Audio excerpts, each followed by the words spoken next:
할렐루야. 우리 곁에 계신 분에게 이렇게 축복합시다. 말씀이 능력입니다. 말씀이 능력입니다. 아멘. 오늘 이제 이과 권위 있는 새 교훈에 대해서 제가 목표하기로는 8시 전에 맞춰서 여러분의 소그룹 시간이 1시간 넘게 모임을 가질 수 있도록 그렇게 하기를 원합니다. 참 올해 2018년도 이제 커피 브렉을 시작하면서 지난주일 그리고 그 지난주일 인도자 모임을 했는데 너무 인도자 모임에 은혜가 넘쳤습니다.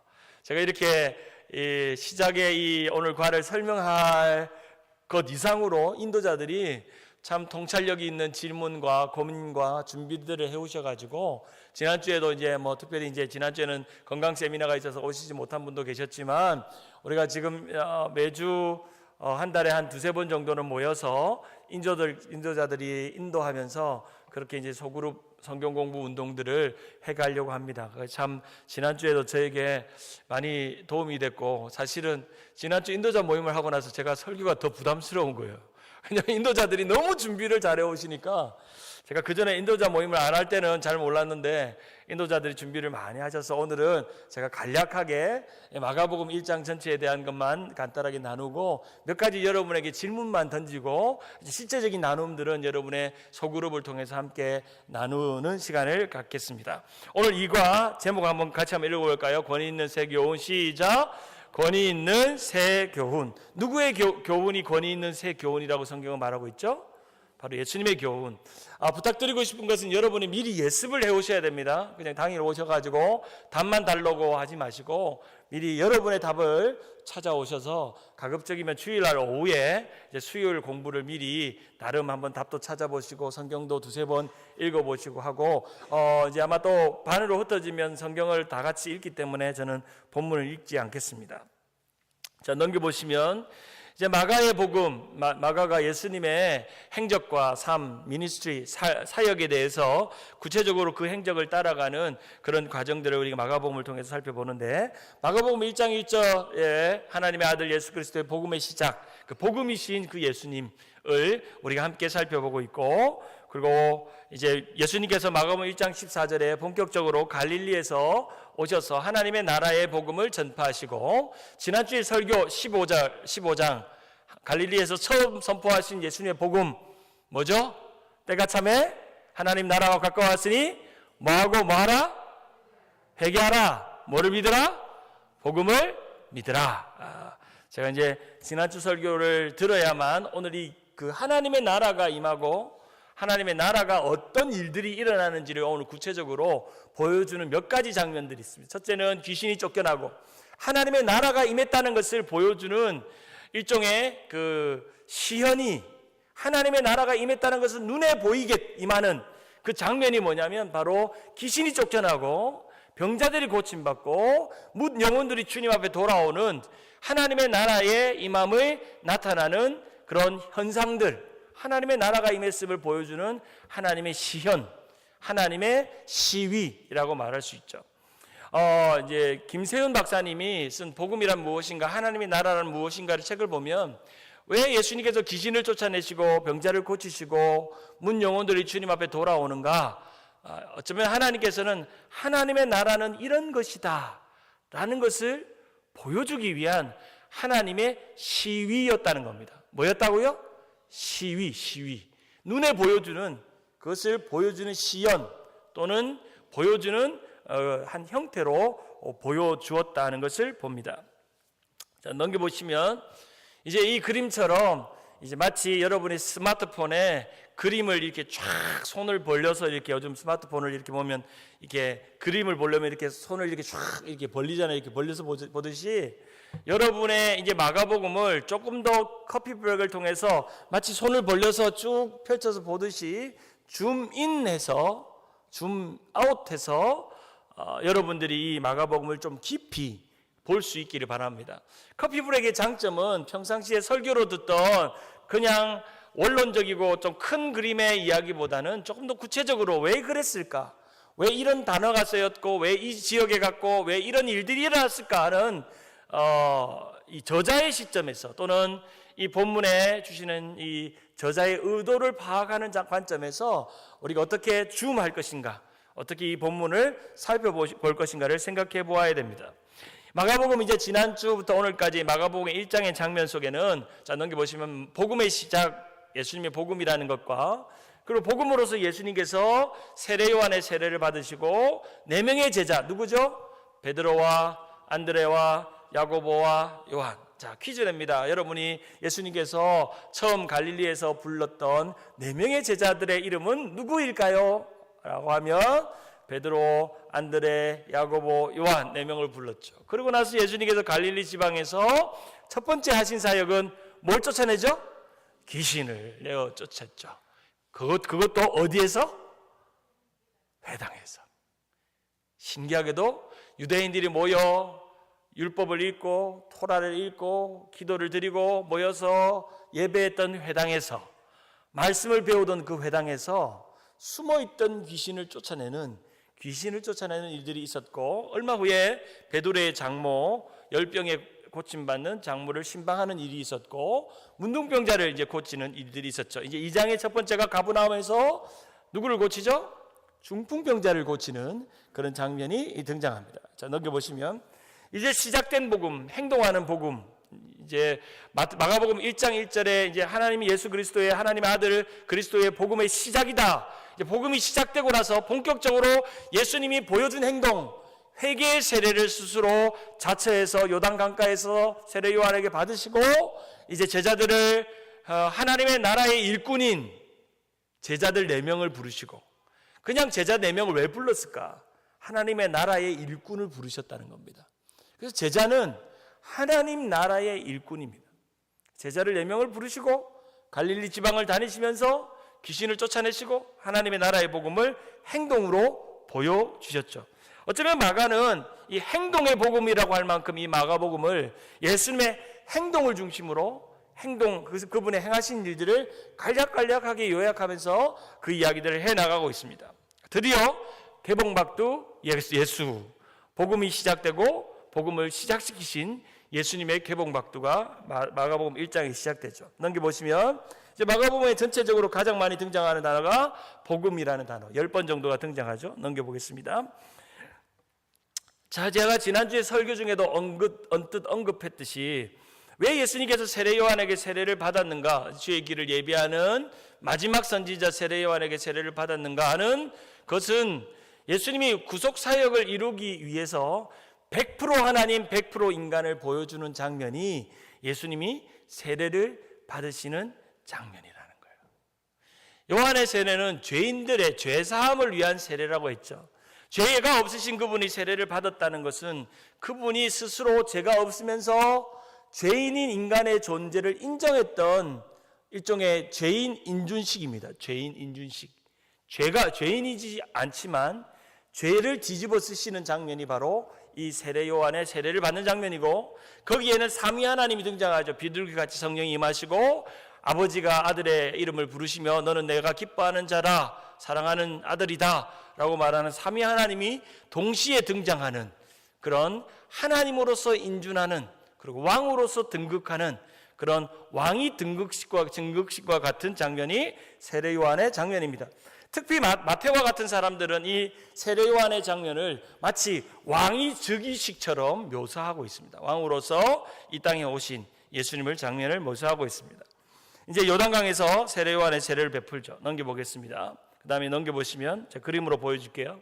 예수님께서 이렇게 요단강에서 세례를 받으시는 장면 넘겨보시면, 이 그림을 보시면 저 위쪽이 이제 나사렛 지방이죠. 갈릴리의 동편 쪽에 있는 나사렛 지방에서 예수님은 베다니, 아마도 세례 요한이 어디쯤 있었을까라고 학자들이 연구해 본 결과 세례 요한을 따르는 사람들의 무리들은 요단강 근처에 있는 베다니에 아마 모여 살았을 것이다. 아마 예수님은 그 베다니 근처까지 내려가셔서 일부러 고향에서 이제 공생의 사역이 시작하는 3년 동안의 첫 사역을 세례를 받으러 가시는, 일부러, 여기 단어가 제일 중요한 일부러 우연히 지나가다가 세례 요한이 있으니까 세례를 한번 받아볼까 하신 게 아니라 일부러 사시던 나사렛에서 세례를 받아야 되겠다 결심하시고 회개의 세례를 받으심으로 자신이 100% 하나님 100% 인간이라는 것을 보여주시는 첫 장면을 보여주셨습니다. 넘겨보시면요, 지도로 보시겠습니다. 세례요한이 있는 장면들을 봅니다. 넘겨보시면 베다니에 있는 세례요한의 공동체, 그 다음 넘겨보시고요, 요단강의 장면들이죠. 이제 우리 성지 여행을 다녀오신 분들은, 성지 순례 다녀오신 분들은 이제 그 장면이 있겠고요. 지금쯤 요단강에 물이 좀 있을런지 모르겠네요.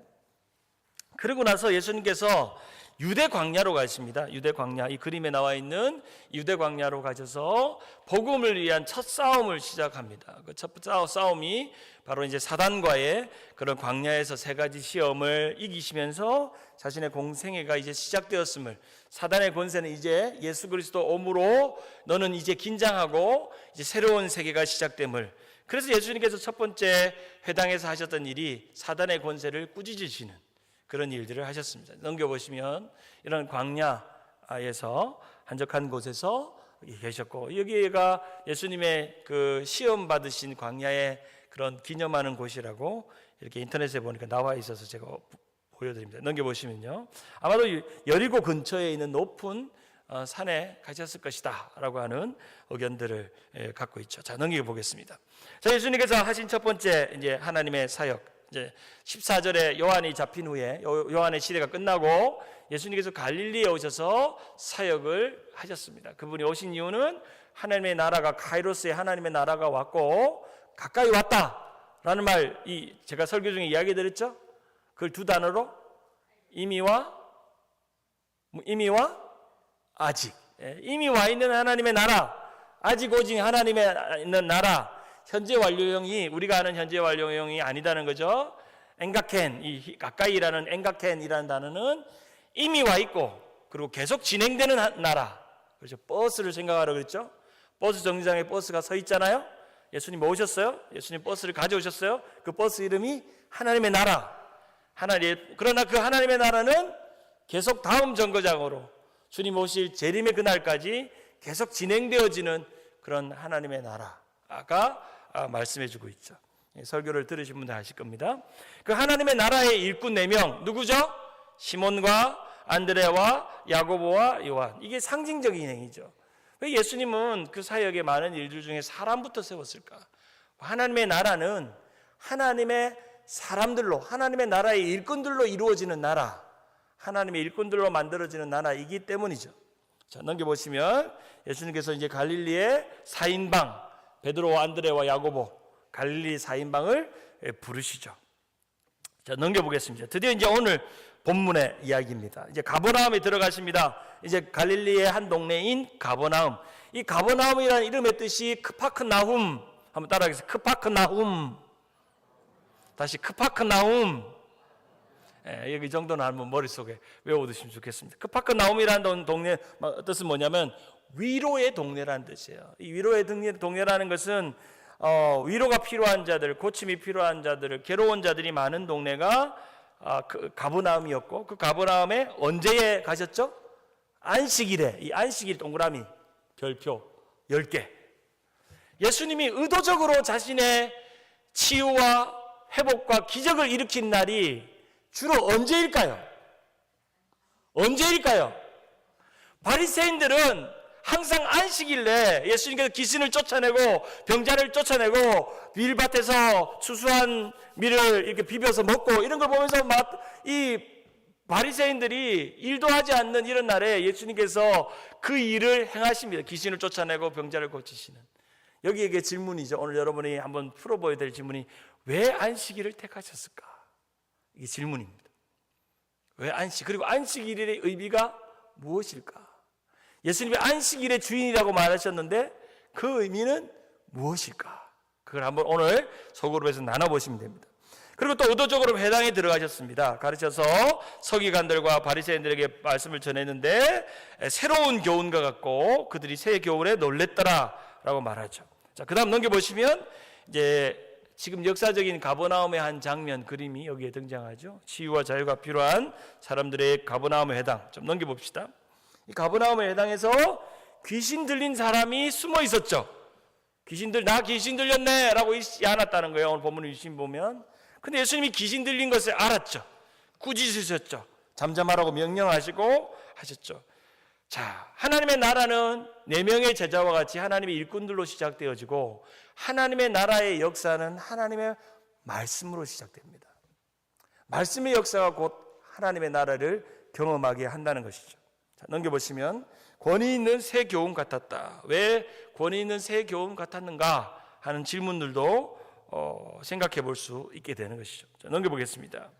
자, 그러고 나서 이제 얼마 후에 이제 바로 이어서 회당에서 나오셔서 이날이 안식일이죠. 회당에서 나오셔서 예수님이 신방한 곳이 시몬의 장모가 열병으로 누웠다. 열병으로. 학자들마다 이 열병이 뭔가가 이제 궁금해해요. 이 열병이 그냥 열나는 병인가? 그래서 참 재미난 해석은요. 이제 이 열병이 화병으로 해석하는 분도 계세요. 화병. 실제로 그 근거를 어디에 드냐면 넘겨보겠습니다. 이제 제 베드로의 집 넘겨보겠습니다. 여기 베드로의 집터라고 그래요. 자, 넘겨보겠습니다. 자, 이제 베드로의 장모가 이제 누웠어요. 여기 보면 이 열병이라는 동사가 참 중요한, 이 열병이라는 동사가 현재 동사 분사형인데 이 형태는 그냥 열이 차오르는 상태, 열이 나고 있는 상태라고 말하는데 실제로 그 단어를 보면 화병을 의미하기도 해요. 화병. 그래서 송태근 목사님 것 같은 분은 이 열병을 화병으로 해석해요. 구체적으로 어떤 감염에 있었거나 그런 게 아니고 뭔가 베드로의 장모가 마음에 불편함이 있었다는 거예요. 그런데 그 불편한 베드로의 장모에게 예수님께서 뭐 하셨죠? 신방하셨다는 거예요. 신방. 예수님의 첫 번째 신방 찾아가셨죠. 그리고 예수님이 한 일은 그 손을 잡아 일으키셨다는 겁니다. 사랑하는 여러분, 우리는 우리 성도들이 어려운 일을 당하거나 힘든 일을 당하면 예수님의 손과 같이 손을 꼭 잡고 그들을 일으키는 역사가 우리 여러분의 신방을 통해서 여러분의 그런 따뜻한 사랑을 통해서 일어나기를 바라고 화병이 누그러지는 역사가 있기를 바랍니다. 열이 식어지는 역사가 있기를 바랍니다. 그런 신방 예수님께서 하셨다는 거죠. 넘겨보겠습니다. 또 재밌는 것은 예수님께서 해질 무렵에 모든 병자들과 귀신 들린 자들 데려왔다. 여기서 해질 무렵이라는 시간이에요. 이 해질 무렵의 시간인데 유대인들의 하루는요, 아침부터 저녁까지가 하루가 아니라 저녁부터 아침이 하루예요. 그러면 해질 무렵은 하루의 시작일까요? 하루의 끝일까요?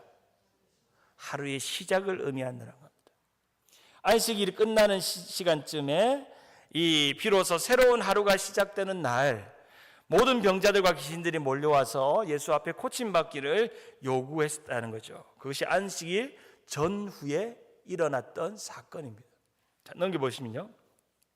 그리고 나서 예수님께서 그 병자들을 고치고 나서 새벽 아직 밝기 전에, 여기서 이제 우리가 한국 교회가 전통으로 삼는 새벽 기도가 여기서 나온다고 그러죠.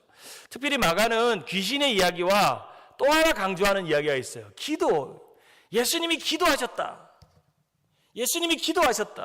귀신과 병자를 말씀으로 고치시고 예수님은 하나님의 나라를 이루어가기 위해서 끊임없이 한적한 시간을 내어서 기도하셨다 라고 하는 것을 보여주고 있었다는 거죠. 왜 하나님이신 그분이 기도해야 했을까? 왜 예수님이 기도가 필요했을까? 그런 의문들도 오늘 커피 브레이크를 통해서 한번 나눠보시면 좋겠습니다. 자, 넘겨보시면요. 예수님의 전도, 이제 갈릴리에서 네 제자 베안야 요빌바, 베드로 안드레 야고보 요한, 귀신과 장모를 고치고 문둥병과 중풍병자를 고치는 과정까지 이어지면서 갈릴리를 택하죠. 특별히 갈릴리 지역 넘겨보겠습니다. 갈릴리 지역은 이방인 거주 지역으로 아주 전략적인 선교 지역입니다. 선교적으로 갈릴리를 이해했을 때는 아주 선교적으로 탁월한 지역이죠. 갈릴리 해변에 이제 가버나움이라는 지역은 갈릴리 북쪽이죠.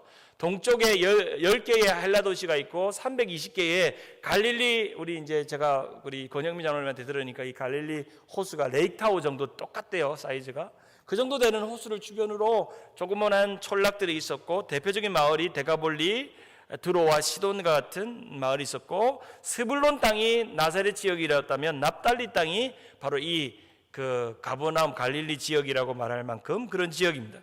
왜 이 갈릴리 지역이 복음에 유용한 지역이냐면, 첫째는 이방인들과 유대인들이 많이 모였기 때문에 이방인에게 복음을 전하기 아주 효과적인 지역이었고, 예루살렘에서부터 북쪽으로 훨씬 더 먼 지역이기 때문에 그 당시에 종교 지도자들, 기득권자들이었던 바리새인과 서기관들에게 방해받지 않게 자유롭게 복음을 전할 수 있는 그런 지역이었습니다. 예수님 생애에 예루살렘을 가신 게 총 4번 있는데, 유월절을 지키기 위해 총 4번 가시는데, 예수님 갈릴리 지방에서 유대 지방으로 왔다 갔다, 예루살렘 지방으로 왔다 갔다 하시면서 복음을 전하셨고, 특별히 여러분이 예수님께서 배를 타고 이동하셨다는 장면들을 우리는 성경에서 보듯이, 이동하기가 참 용이한 지역이 바로 이제 갈릴리 지역이었기 때문에 그렇습니다. 특별히 그 지역의 사람들은 개방적이어서 여러 가지 그런 철학이라든지 지식들을 잘 받아들이기 좋은 지역이 바로 이방인 지역, 갈릴리 지역이었습니다. 그 중에 예수님께서 가장 많이 행하신 지역이 바로 가버나훔. 그 뜻이 뭐라고요? 위로의 동네. 히브리어로 크파크나움. 가버나움에서 일들을 많이 일으켰습니다.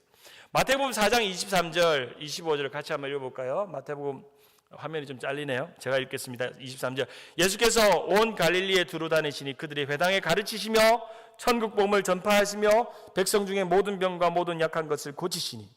예수님이 하셨던 3대 사역, 첫째는 가르치시고, 두 번째는 전파하시고 고치셨습니다. 한번 따라할까요? 가르치시고, 전파하시고, 고치셨습니다. 24절과 25절에 보면 바로 그 예수님께서 그 갈릴리 지역에 그런 말씀을 전하셨다는 것이 보여집니다. 넘겨보시면 가르치고 전파하시고 고치셨다. 그 다음에 마지막으로 나병 환자 이야기를 하고 마치려고 합니다. 예수님께서 나병 환자를 고치셨죠.